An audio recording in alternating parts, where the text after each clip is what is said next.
Hey everybody, it's Tina from Tina's Messy Crafty Life, and I'm here with the Oldies but Goodies Gen X ATC cards. Now this one is one I have no idea about, I'll be honest. When I keep looking at it, I almost thought they look like Scooby-Doo.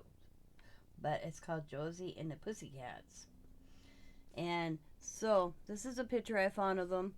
And I found some like leopard or print background, and I just did the background, added the image, and then I added some bling going across. But Josie and the Pussycats. Now, did you guys watch these as a kid? Because I don't remember these.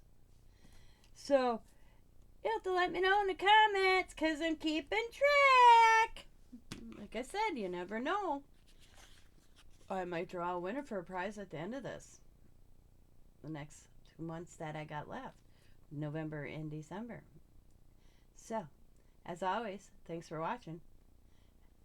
Be happy, be kind, be safe, be funny, be crafty, and bye for now.